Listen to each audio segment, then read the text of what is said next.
Franklin, this is Miss Corinne, and I am going to give you a video lesson today. It'll be kind of different. Every once in a while, I might have you pause the video so that you can go and get something or practice something that I'm telling you to do. So make sure that you watch this on like an iPad or something where you can have it near the piano and hit pause whenever you need to. So right now, I would like you to make sure that you have a pencil and some kind of bright colored marker. So pause this video while you go get a pencil and a marker. Okay, if you have your pencil and your marker, then we are ready to get started. The first thing that I'd like you to do is play the G major scale that you practiced this week. And I'm going to ask your mom to look for something while you play it. I'm going to hold up a sticky note that has something written on it for your mom to read, and I want you to close your eyes while she reads it. So close your eyes, and Mom, here's what I want you to look for. All right, so Franklin, pause the video and play G major, and your mom will look for the thing on the sticky note. All right, so ask your mom if you had curved fingers while you played your scale. Mom, did he do it? All right, if your fingers were curved, good job. You get to go on to the next scale this week. If they weren't curved, then I want you to stick with G major again. So take out your assignment notebook, and on a blank sheet on the next page, I want you to write down G major if it needs more practice. Or if you did a great job and you're ready for a new scale, then you can write down A major.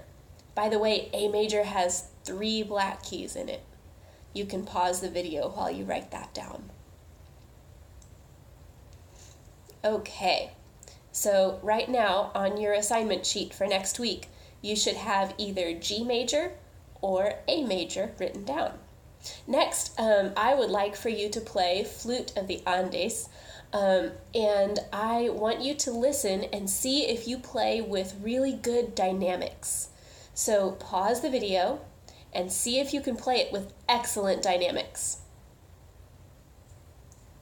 All right, I am going to take a guess here that you probably did a good job with your dynamics. So let's move on and look at Runaway Rabbit. Last week, we played the first 2 lines together. And this week, I'm going to try to talk you through the new part of the piece. Lines 3 and 4 are almost the same as lines 1 and 2. You just play them with your left hand instead of your right hand. So before you play it, I'm actually going to play it for you to listen to. Here's what lines 3 and 4 should sound like.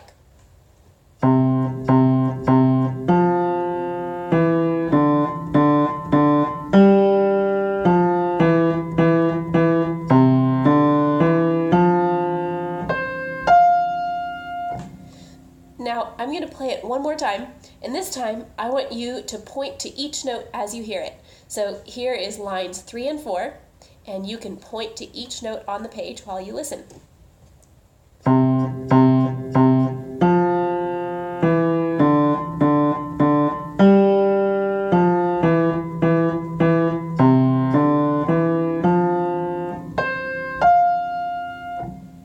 All right, remember that pencil that I had you grab earlier? Take it and fill in the blank under the first left-hand note. At the beginning of line 3, it says 5 on ? So hit pause and figure out the name of that note. All right, did you write down C? I hope so. If you had the wrong note, you can take your eraser and fix it real quick. But if you've got the right note written down, we are ready to play. So I want you to hit pause and practice lines 3 and 4 with your left hand. All right, did you play lines 3 and 4?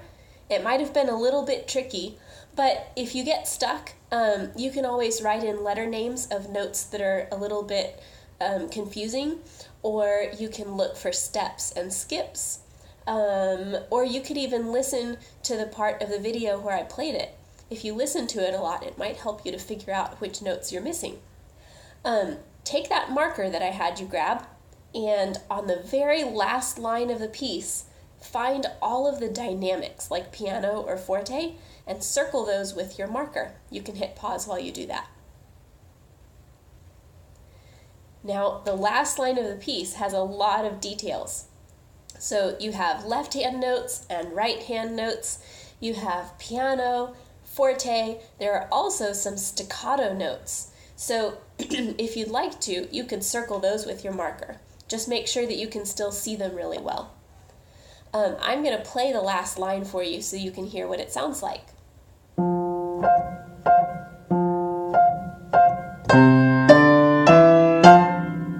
So I want you to play this and make sure that you watch out for piano and forte and staccato notes.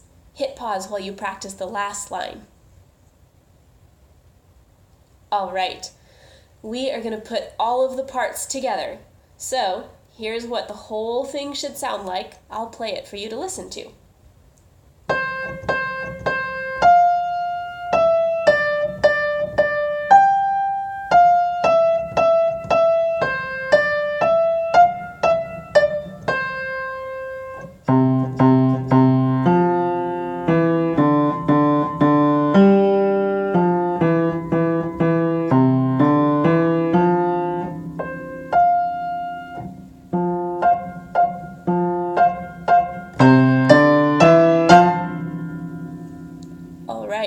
It's time to hit pause and try playing the whole thing yourself. Remember, if you get stuck and you're not sure which note to play, use Every Good Burger or Grizzly Bears Don't Fly Airplanes or one of those to help you figure out what the letter name is. Hit pause and play the whole thing from start to finish.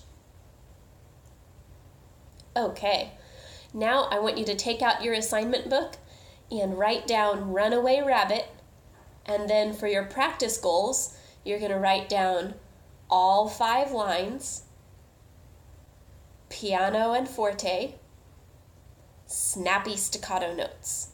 So you should have written down the name of the piece and then 3 practice goals. They are all 5 lines, dynamics or piano and forte, and snappy staccato notes. You can pause the video if you need more time to write. Next, we're going to take a quick peek at the next song in the book.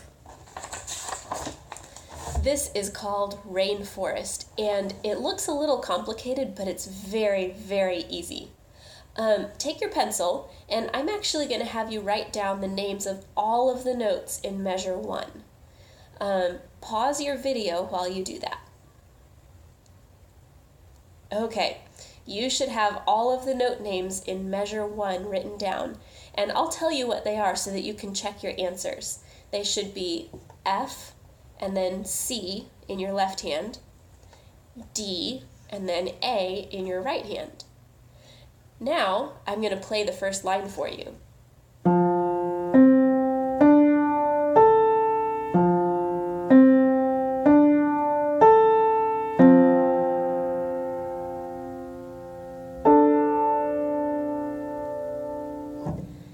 Go ahead and try playing that.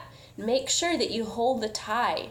So in the left hand, there is a whole note with ties next to it. And that means to hold down those notes. Don't strike them again.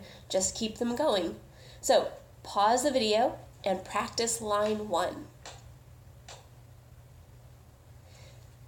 If you're back with me again, I'm actually going to have you pause the video and practice the same thing 2 more times because I want you to really get the hang of this.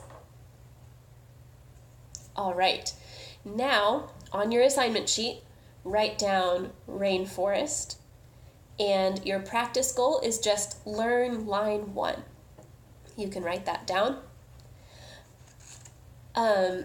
Lastly, if you did a great job playing Flute of the Andes and you played with excellent dynamics, then you can flip to that 30-song challenge chart in the front of your notebook and you can put a check mark on it. If you're not sure or if you feel like it's not very polished yet, then you can keep practicing if you want me to check on it next week. But I bet you did a good job because you had a pretty good start on it last time I heard you. At the bottom of your page, write down your theory assignment, which is page 9. I will check last week's homework and this week's homework next time I see you. Finally, we're going to play a little game. Let me get some supplies.